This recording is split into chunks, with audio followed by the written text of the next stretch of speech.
යාළුවනේ අද මං හදන්න යන්නේ මගේ මල්ලී මායි රසම රස මැංගෝ ජූස් එකක්.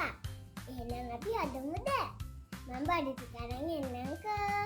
පොත්ත සුද්ධ කරලා හොදලා කෑලි වලට කපාලා අපි ඉන්නට එන්නම්. ඔහොමම ඉන්න. අපිට මැංගෝ ජූස් එක හදන්න ඕනේ බඩු තමයි කපාගත්ත මැංගෝ ගෙඩියක්, තව ලුණු චුට්ටක්, සීනි චුට්ටක්, වතුර චුට්ටක්. අපි දැන් මේ අඹ කෑලි ටික බෙන්ඩර් කරගෙන එමුද යාළුවනේ. අපි දැන් බෙන්ඩර් එකට අපි කපාගත්තු අඹ කෑලි ටික දාගෙන ඉවරයි. දැන් අපි වතුර දාන්නයි යන්නේ. වතුර දාලා අපි හොඳට බෙන්ඩර් කරගන්න ඕනේ.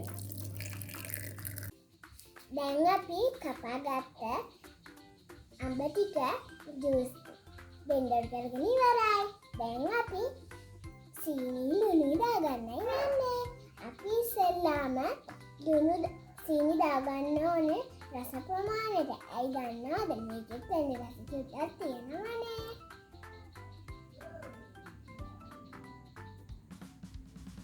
මෙන්න මේක. දැන් අපි සීනි චුට්ටක් දාගමු බෑ.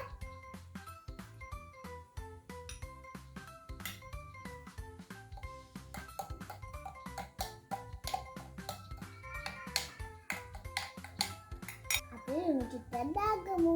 නැත්නම් ලුණු රස වැඩි වෙන චුට්ටක් අපි දාගමු.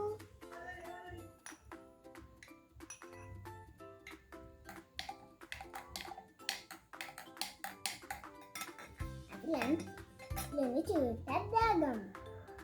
අයියා අපේ චුට්ටක් මඩි වෙනවනේ. චුට්ටක්නේ අපි දාගන්නේ. අපි තව චුට්ටක් දාගමු.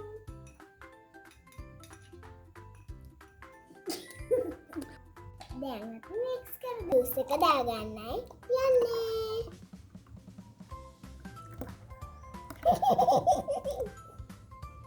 දැන් අපි ජූස් එක රසයිද කියලා බලමුද?